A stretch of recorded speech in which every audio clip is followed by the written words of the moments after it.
for another session on teaching us how to read a chart. Many of us know how to read a chart, but simplicity is the key word, and James takes all the cake in that. So let us move ahead with James on how to read a chart. James, please take over and please let us know which chart you're going to teach us today.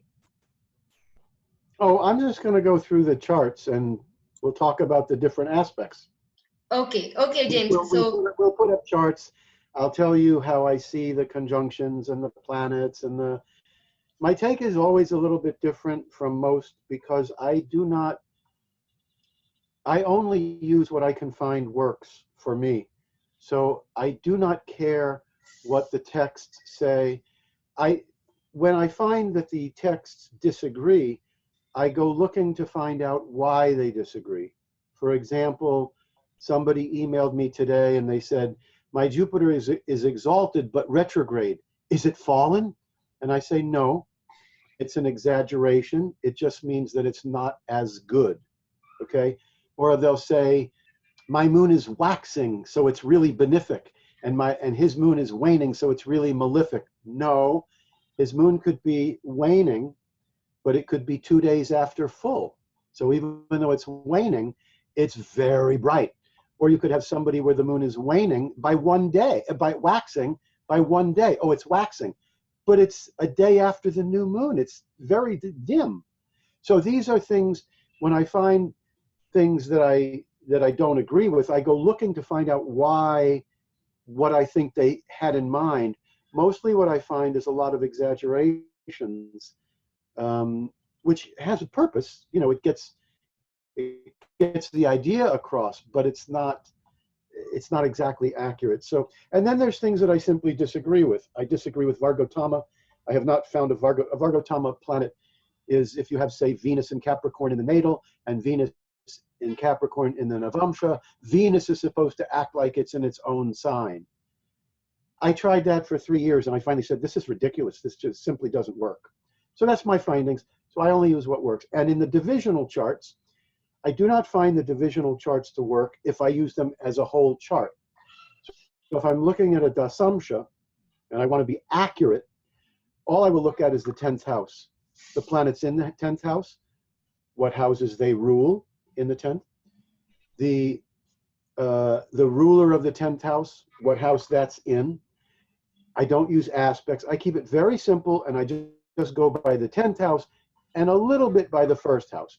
For the Navamsha, I use the 7th house, the planets that occupy it, where the ruler is.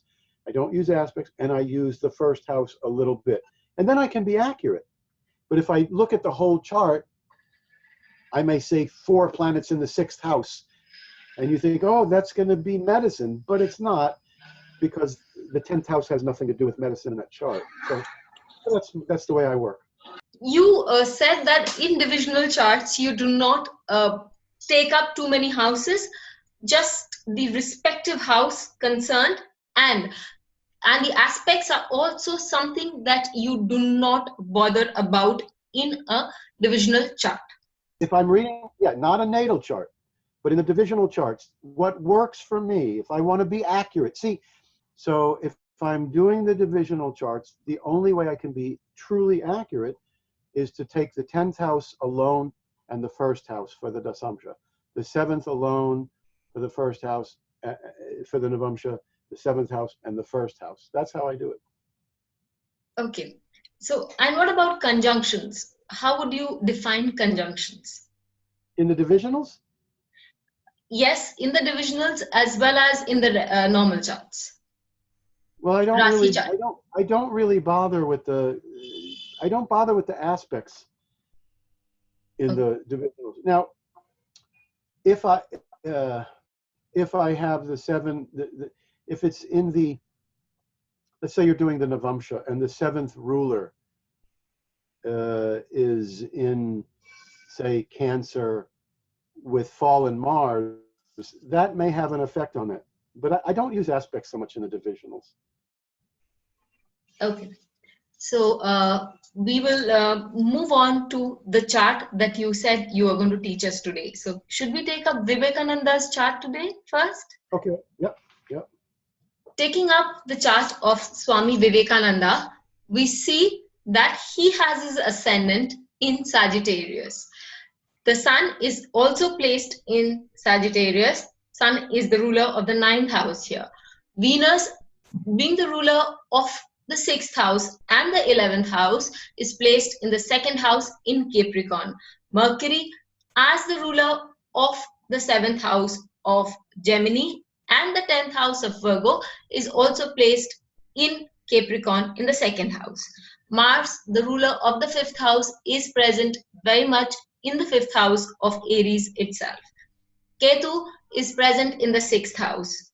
Moon, the ruler of the 8th house, is present in the 10th house, and Saturn, the ruler of the 2nd and 3rd houses, for this particular chart is placed in the 10th house in Virgo. Jupiter, as the ascendant ruler of Sagittarius and the ruler of the 4th house of Pisces, is posited in the 11th house in Libra. Finally, we have Rahu in the 12th house in Scorpio. So this was the chart of Swami Vivekananda for all of us. So I do not know that much about these saints. I know some because I've been around for 30 years with meditation and Hinduism and such. But I will just tell you how I see the chart, okay? First of all, when I look at this chart, right away I see Venus, Mercury, two great benefics in the 2nd house. This is the house of knowledge and teaching and writing and money. But this is not a money chart. This is a spiritual chart because the 12th house is enormously strong. And the 9th house ruler is in the 1st. It's a spiritual chart. So it's probably going to be more about education and knowledge and speaking and teaching. That's the Venus, Mercury in the 2nd house. And first of all, any Venus-Mercury conjunction in any house, no matter where it is, gives artistic abilities, musical abilities, and it makes the mind, Mercury is the mind, and Mercury is next to Venus. So the mind is always in a state of harmony. So the mind is open. The mind is open to information, it's open to knowledge, and just that Venus-Mercury conjunction is a very nice conjunction for anybody to have for intelligence. Mercury is the intelligence, for knowledge, for the arts. To have, first of all, if you have Venus-Mercury anywhere in a chart, the person's going to speak very sweetly because Mercury is speaking. They'll have music or they'll be poetic. And it's the planet of speaking and the planet of knowledge. In the house of knowledge, in the house of speaking. Yes. That's just Mercury. But now you have Mercury and Venus. This is a tremendous speaker. But it's a speaker that will speak very sweetly. The speaker will speak very sweetly. There'll be a tremendous amount of knowledge. And the 2nd house is imagination. This is extremely important to understand because a person can be a good teacher, they can teach and they can speak well, but if the 2nd house is so strong like this, the imagination is great. And that to have a great imagination is very important for a speaker or a teacher, okay? It's important. Now, even though he speaks sweetly and speaks very well and teaches very well, tremendous teacher, and the 2nd house ruler and the 10th ruler, they exchange signs, Parivartana Yoga. So the ruler of knowledge and teaching is in the 10th house. The ruler of the career house is in the house of teaching. So it's a teacher, obviously. But even though he speaks very sweetly, he is very pitta. He has some, in Ayurveda, we have Vata, Pitta, and Kapha. Yeah. Vata is very mental, Kapha is very slow, and Pitta is aggressive, impulsive, and lots of ideas and, assertive. Moving. Yeah. He has a very Pitta nature because Jupiter, the ascendant ruler, Jupiter, is aspected tightly by Mars. Now, I found this very fascinating because I thought, how does this man have happiness with gurus when Jupiter is aspected by Mars like that. So I read up a little bit, and when he first met Ramakrishna, he did not agree. He did not. So this is a man who, first of all, anybody with a Jupiter-Mars opposition is extremely opinionated, and if they're not highly evolved, they will be terribly arrogant. So a Jupiter-Mars person has very strong opinions. If they are not very spiritual, if they are not very evolved, they'll actually be arrogant. Okay? This is not an arrogant man, but this is a man who has strong opinions. Okay? And so even though he speaks sweetly, he's not going to compromise. He's not going to, oh, okay, if you say so. He will not like that. Well, also, before he was evolved, he was a very arrogant person. Okay. See, I don't know this. So thank you for adding that. Now he's also and does it also happen with conjunctions? Sorry for interrupting, but for our audience, I would like to know that if Jupiter and Mars is conjunct, does it? Yes. It doesn't help Jupiter if it's conjunct Mars. My eldest brother had Mars conjunct Jupiter with an Aries ascendant. It was a Raja Yoga. And this man, my brother, could not appreciate anything I did with astrology, with meditation, with spiritual. His Jupiter, now granted, his Jupiter ruled the 9th house, and it's conjunct with Mars, but it's a Raja Yoga. It doesn't matter. It's just, the Mars is too practical. So he also has a Pitta nature because of the sun in the ascendant. Now the sun is a malefic. The sun, when it's close to the ascendant, within 5 or 6 degrees, the sun will burn the ascendant. Now, the sun rules Leo. So the person with the sun on the ascendant looks very prominent. They look confident. If a person has sun conjunct ascendant and they work for a company, the company will say, we need a presentation. Oh, let's get him. He's very good at presenting because he looks good. Now that person has the sun near the ascendant and they look good, but inside they are nervous. That's what the sun does close to the ascendant. So it's also a little bit Pitta. Now, the spiritual nature here is incredibly strong because first you have Rahu in the 12th house. So there's cravings and desires for moksha, for enlightenment. You have the ruler of the 12th house, Mars, in its own sign in the 5th house, which is the mind, and Purva Punya. And it's well aspected. It's in its own sign and well aspected. It's aspected within 2 degrees by Jupiter. So Jupiter gets hurt by Mars, but Mars benefits by the aspect of Jupiter. So Purva Punya, the past life credit, is connected to enlightenment because the 12th ruler is there in its own sign, aspected by Jupiter. So he came in very, very highly evolved. Now, the Mars in the 5th house, the 5th house is the mind. 5th house is the mind. Right. Mars in the house of the mind, even if it's not in a good sign, this is like Amitabh. The Mars is so strong, okay? So Mars in the 5th house gives a practical mind. You cannot fool a person with Mars in the 5th house. You cannot do it. Now, they will also lose out because they will oftentimes they're not good with mysticism or things that can't be seen. They're very practical, they're very skeptical. So this Mars is it's an extremely strong intellect. It's an extremely strong mind, but a down-to-earth practical mind. And yet Jupiter aspects it, so it also becomes a spiritual mind as well. Okay? So Mars aspects the 12th house, its own sign. Okay, the 12th house. Now, Saturn also aspects the 12th house. That's probably a good thing for him. He wasn't married, right? He was a monk, right? Yes.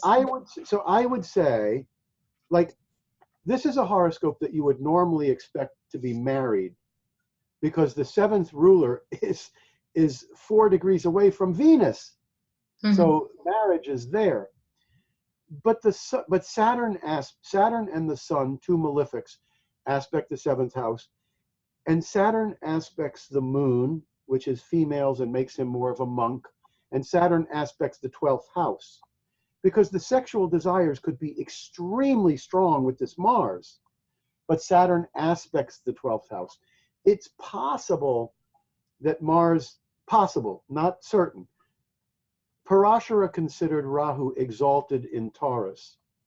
Many astrologers will say that Rahu in Taurus is no good, it's fallen. I wouldn't say it's fallen, but it's possible that Saturn aspecting the 12th house and Rahu being in the 12th house, because the 12th house is sexual enjoyment, it's possible that those could limit. I'm just saying possible because I haven't seen it enough to know. Now, he lived a very short life, and he knew, from what I read, he knew he was going to have a short life. He died in the moon Bhukti, I believe, Jupiter moon. He died when he was, what, 40, 42 or something? Anyway, Yeah. the short life is pretty clear, because it's not completely clear, because Venus and Mercury, which are benefics, aspect the 8th house, but the 8th house ruler is in very bad shape. The 8th house ruler is the Moon. It's conjunct within 4 degrees by Saturn, and Ketu also aspects that Moon. Right. It's just the Moon is weak. The Moon is weak, and that has to do with longevity.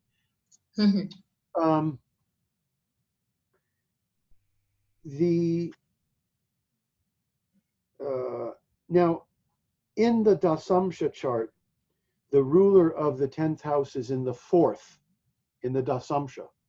So, by the way, sometimes people are asking, I'm using Lahiri Ayanamsha, okay? Yes. So in the Dasamsha, the 10th house ruler is in the 4th house. That means that there's a connection to buildings, having an ashram, setting up centers, like that. The fact that the ninth ruler is so close to the ascendant means, first of all, 9th house ruler in the first is religious, philosophical, higher knowledge, but it also means that he can travel to remote, to other countries. The 9th ruler, right. The Mercury Venus in the 8th house definitely helped him, because to some extent, because otherwise that 8th house, the ruler is very afflicted. But the Mercury Venus, to have a spiritual life like this, you need some element of the 8th house. Right. Mainly for enlightenment, you're looking at the 12th house. Right. But things like astrology and mysticism, things that can't be seen, is the 8th house. So it wouldn't be very good if he didn't have anything good with the 8th house, but he does, because Mercury, Venus aspect that 8th house. Now I'm going to say something else that is interesting. The Mercury-Venus conjunction, it's a wonderful conjunction, intelligent, the mind is harmonious, they learn very quickly, very easily. They can be stubborn beyond what is imaginable. And the reason for this is because, and if you have clients with this, you know them, you will see it. The mind is so harmonious from Venus being with Mercury, that when they have ideas, oh, that feels right. And they have an idea, oh, that feels right. You can have 5 or 10 people say, no, you got that wrong. They can't see it, because their mind is telling them, oh, that's right. So they can be very stubborn. It's just something that you may notice. I have noticed, and I know such people. I have clients who, once they set an idea, come hell or high water, would not in capitals move away from their stand. That's Venus Mercury when it's close. When it's close, yeah. And for record, James, he was one of the naughtiest child in his family. Oh yeah, I read that. That's the Mars, the ascendant ruler. So the ascendant ruler is aspected by Mars. So he liked sports. He loved sports, and you can imagine that he would be naughty because he's very Marsy. Yeah, But the Mars, look at it's in the house of the mind, and it's so strong, and it rules the house of enlightenment. Just like Amitabh's Mars was connected to the third house, the Right. arts, and was so strong. This Mars is just as strong, maybe stronger, but it's connected to the fifth, the mind, the Purva Punya, and the enlightenment. Now, the fifth house is also spiritual techniques. It's leadership, it's kingship and leadership, but it's also spiritual techniques. So people that enjoy mantras, like my fifth house is very prominent. The 10th ruler, Saturn, is in my fifth, aspected to the degree by Jupiter. Do you know what the first thing I asked with my teachers? Where are the astrological mantras? Where are the astrological mantras? This is not typical for Westerners. Many Westerners, they don't prescribe yagyas, they don't prescribe mantras, but when the fifth house is like that, mantras become very important. But And he's known also, to have tested his teacher also. He's known to have tested his teacher many a times. that is because of the Jupiter. Jupiter is gurus, and when it's aspected by Mars, I would tell, if I had a client with a Jupiter that was a spiritual person, but a Jupiter aspected by Mars or Saturn, I would tell them, do not get too attached to any guru or you'll get burned. Keep a little distance. Do not completely surrender or you'll get burned. Because Jupiter, my Jupiter was aspected to the degree by Mars and Saturn both. Okay. And I was in a spiritual movement, and as soon as I saw things I didn't like, I said, all right, what's going on here? And if I didn't get a good answer, I eventually left, because you can't ignore them. The other people, people could see a guru having sex with a child, and the people would say, oh, no, that didn't happen. Oh, that was good for the child. They'd make up anything. But if you have Jupiter aspected by Mars or Saturn and you see something that's not right, you don't let it go. Now, also, Saturn in the 10th house is extremely important to understand. Saturn is restriction and problems and karma. But Saturn is also, because they're not using Uranus, Neptune, and Pluto, Saturn is the heaviest, the most significant, right? Because, so Saturn in the 10th house will either be a person who holds back their career and they say, I'm not good enough. I shouldn't do that because I'm not good enough. I don't have a degree. They do all this crap to hold themselves back. Then there's the people with Saturn in the 10th house that have these huge careers. Okay? Now, if you dig deep enough with anyone that has Saturn in the 10th house, you will find both types have a very strong intuition that they should have a very big career. They should affect as many people as possible. Saturn is organization. Anybody with Saturn in the 10th house is supposed to organize the best effects they can for the most amount of people. They are supposed to organize, they're supposed to organize the most beneficial effects for the biggest amount of people. But half the people will say, I do want to do that, but who am I? I don't have a degree, I didn't learn enough, I don't blah, blah, blah, right? And Right. you have to help them to say, but you are supposed to do something big. Okay. Now this Saturn is also aspected by the moon. And the moon is which is the public. So if he does something for the public, it's generally going to be good. Okay, it's like that. The Ketu in the 6th house will help him to overcome health problems. It will give him knowledge. It will give him knowledge of healing methods that are beyond the norm, not traditional medicine, but herbs, Ayurveda. Ketu in the 6th house is very good for that. Does it also not give the person psychic powers? Ketu in the 6th? Yes. No, Or the, not from my analysis. I consider the 6th house. I mean, psychic tendencies come from the 8th house. They come from Ketu. Okay. right. But I would want Ketu in the 5th house, the house of the mind, or Ketu with Venus, with Mercury, with Jupiter. Then Ketu becomes very strong. The sixth house is health and healing, it's service, it's defeating enemies and competitors. So to me, the only place where it would be anything metaphysical or psychic would be in the healing realm. Okay. Like that. That's how I see it. So, but yeah, the moon aspected by Ketu and aspected by Saturn was not good. Now, the 10th house, the 10th house is clearly giving a spiritual, mystical element, yeah. because the 8th house ruler is in the 10th, but more importantly, Ketu is aspecting those planets in the 10th house. Right. And Ketu is aspecting Virgo. Now listen carefully. I've said this before. Parashara said Rahu is exalted in Taurus, Ketu is good in Scorpio. Pure. My teacher, P.M. Padia, who's in Bombay, told me, if you look, you will see Ketu Rahu or Ketu, best in Virgo, second best in Gemini. So this Ketu is aspecting Virgo, career house, and the moon and Saturn.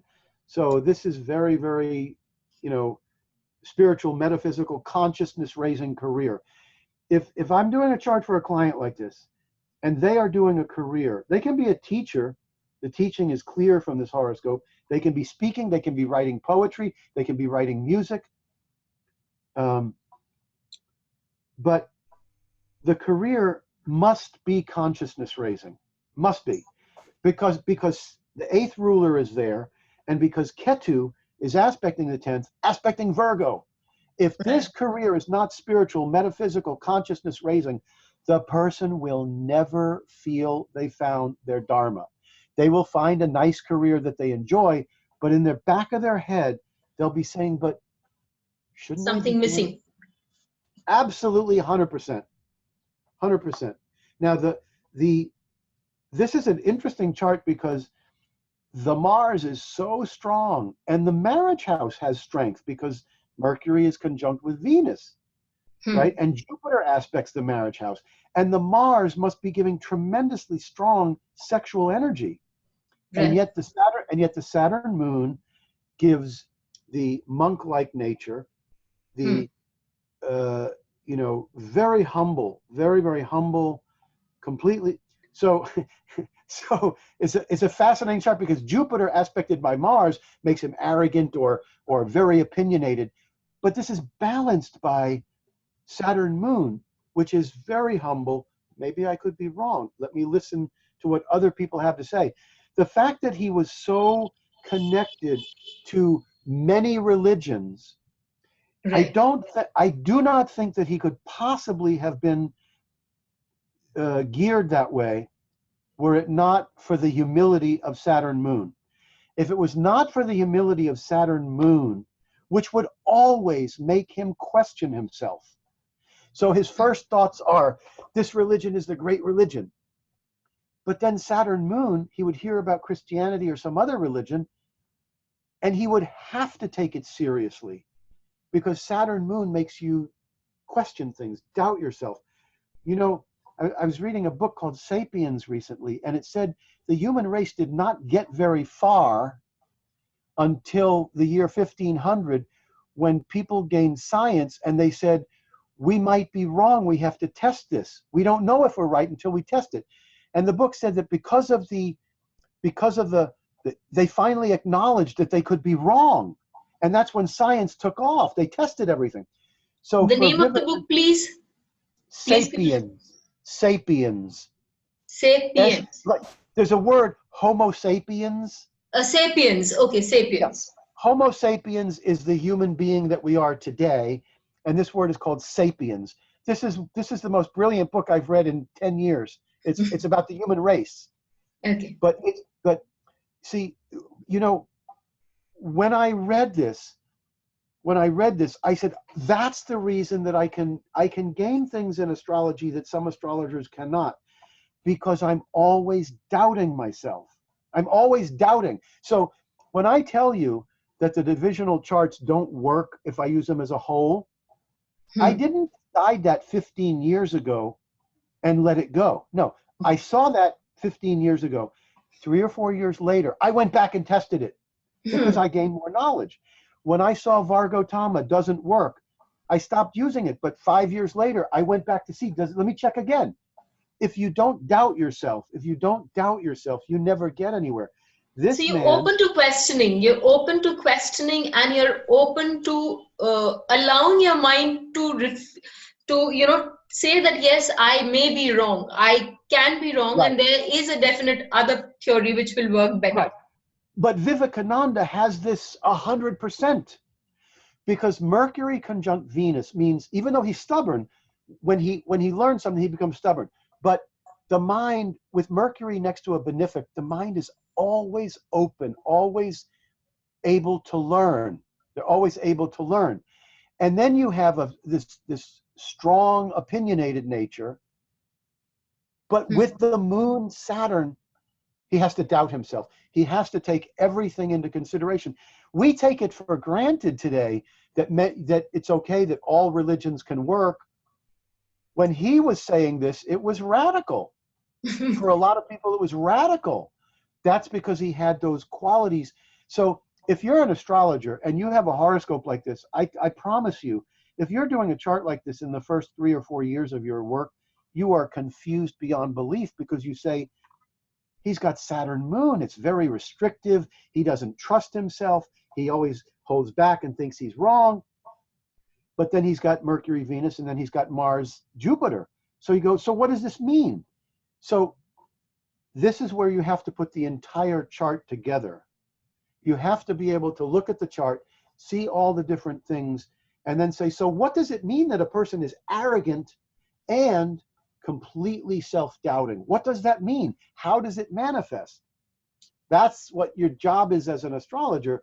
And many astrologers can get individual things. Oh, your uncle died when he was 30. They get these incredible things, but they miss the whole picture. I have always focused on the whole picture. So I've never gotten, these intricate predictions like some people can get, but I prefer the whole picture. Because then when you do the horoscope, if you get the whole picture, the client is blown away. Because absolutely. I get these horoscopes where the psychologies of people are so paradoxical. 90% of the time, I will say to them, this chart, you have these diametrically opposed qualities. I bet you that your parents were like opposites. And they almost always are. So the person gets these tendencies, and it's very difficult for them during their lifetime, because they're constantly struggling with these two opposing personality sides. Agreed. So we can move on. And I just wanted to make one observation to you. The fact is that he was very arrogant in his youth. But this very arrogance, after meeting Ramakrishna, after his experiments with Swami Ramakrishna, and moving ahead, he became a very humble being. And then when he started spreading Hinduism, he was very much open to everything, and he could actually, and what do you say, take it in your folds. The Hindu, he could take all religions in the fold of Hinduism and present a very beautiful picture. Right. So when I use the word arrogant, I mean opinionated, whatever. But so let's say that you spoke to him when he was 39 or 40 or whatever, and you said, I cannot believe that there's numerous religions. There's only one religion. You would then see his strength, his very strong opinion. He would not say, well, yes, it's possible that maybe there's only one right religion. He would be very strong. So don't take it wrong. When I say arrogant, I mean he is a strong, opinionated person. So when he learns that numerous religions can be correct, he will be steadfast, and he will be very prominent in making bold statements of what he considers right and wrong. But he's also completely humble. So don't get me wrong. When I look at Vivekananda, just looking at him, when you look at his face, you go, oh my God, this is a person this is a person that is very loving and humble. You can see it. So I'm breaking it down astrologically just to explain things. No, I totally agree with what you've said. I totally agree with what you've said. Yeah. Rahu in his 12th house, does it accentuate his spiritualism, or did it initially have act as an obstacle for his spiritualism? In my opinion, in the childhood, he was very Marsy, which is physical and sports and aggressive, etc. But when you have Rahu in the 12th house, you are craving enlightenment. There's no other way. The 12th house is sexual enjoyment, debts and expenses, and moksha. Okay? Right. So with Rahu in the 12th house, those are the only three things I can see you. Rahu is craving and desire. So you're either craving debts and expenses or spending money, or you're craving sexual enjoyment, or you're craving moksha. That's it. I don't know what else Rahu in the 12th house could be. Now, of course, 12th house is, theft and things like that. It's possible that Rahu might cause some loss of somebody steal something. It can cause those 12th house things. But as far as Rahu being cravings and desires, if Rahu's in the 10th house, you crave career fame. If it's in the 2nd house, you crave money or knowledge. If it's in the 5th house, you crave investments or children or mental. So the 12th house, in this case, the 12th house is so strong. The ruler is the strongest planet in the chart, and Mars aspects its own sign, the 12th house. It's in the house of Purva Punya and very well aspected. So the 12th house is enormously strong. There's something else I want to say. I was wondering, the death, okay? The moon, the 8th ruler, is very afflicted, we've already said. But the Mercury-Venus aspects the 8th as well, which is good. Yes. Mars aspects Cancer. Very bad aspect, because it's aspecting its fallen sign. So it's, So it's bad for marriage. What's bad for marriage? Because it's creating vairagya, or it's mixed. To me, it's mixed. Okay. Tell me what you're saying. It's bad for marriage. Why? Yes, I just said because 8th house is also the house of sustenance of marriage. So it's bad for marriage because Mars aspecting the 8th house here, there would be no sustenance of marriage, and he was a monk. Thereby his monkhood would increase, or rather the celibacy factor would be on the rise. Yes. With the 8th ruler, I don't know about sustaining marriage. I don't. That's yours. But the 8th ruler with Saturn in the Hindu system, I was taught that the 12th house is sexual enjoyment, and I find that to be accurate. In the West, the 8th house is the sexual, and I've noticed that even in the Hindu chart, yes, it works. Yes, and unfortunately, when I've noticed that when girls, with boys too, anybody that has a really strong 8th house, the 8th house is being sexy, looking sexy, these people have more of a tendency to be abused. It's not their fault. I'm not saying it's their fault, but in other words, because if the 8th house is really powerful and strong, then people, when they're young, people see them and they get attracted. It's terrible, but it makes them sexy. Jupiter is the ruler of the 4th house, present in the 11th house. Good point. Afflicted Jupiter. So the 4th house I consider to be not strong because, well, afflicted. Let me say afflicted. Saturn aspects the 4th, which doesn't help for mother. The 4th ruler aspected by Mars could be that the mother was aggressive or assertive or something, but the happiness with the mother is not good because of Moon with Saturn. Moon is mother. Moon with Saturn is not good. Saturn aspecting the 4th is not good, and the ruler of the 4th aspected by Mars is not so good. Rahu also aspects the 4th house. Yeah. So I don't know. Did he have troubles with his mother? He was naughty, and she was, as a mother in those days, would always have to punish him, to confine him, because she already had too much of work and things like that. This is different. What I'm saying is, And he didn't have much comforts of home because he left home at a very young age. what I'm saying is there's not much comfort of home, and there's not much comfort from mother. I promise you, the Saturn Moon alone, either the mother had problems or the mother was taken away. The fourth house is not strong. And if you use Neptune and Pluto and things like that, Neptune is in the fourth house. I mean, it's clear. The fourth house is weak. It's weak.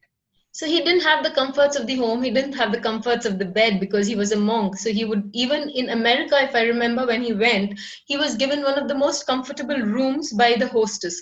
And he ended up sleeping on the mat, on the floor, because that was what him being a monk would be. So yes, the fourth house, as we see, is definitely afflicted. But it doesn't bode well for the length of life of the mother either. In other words, the mother, I have no idea whether she lived long or not, but all I'm saying is the mother does not come out very, very well from this. This doesn't. Now, I'll tell you another thing about Saturn Moon. When Saturn is with the moon, now remember, Vivekananda is a highly evolved soul. Not everybody born with the same chart might be a highly evolved soul. But when a person has Saturn Moon, their emotions, the moon next to Saturn, the emotions are very tender. And the first few times that they experience emotional pain as a child will hurt so badly that they will say, oh my God, this is terrible. And they will spend the rest of their life avoiding the emotions and going toward facts and figures. Facts and figures. I have no idea how it was for Vivekananda. I'm just telling you, if you get a client today, this is how it will be. They will be emotionally sensitive, and then they will go toward facts and figures. So they build a wall around themselves. They build a wall around themselves to. They don't want to deal with the emotions. We knew this man once. We were in a group, and he had been with this woman for years, and talking about marriage. And we'd say, "Do you love her?" And he'd go, "I don't know." You've been with her for all these years. What do you mean you don't know? He really didn't know, because he didn't have access to the emotions. He had walled that off years ago. Okay. So this brings us to the end of the chart of Vivekananda, and we will definitely catch up with James on the next chart, but that is for part 2. Stay tuned and you will be able to see part 2 pretty soon.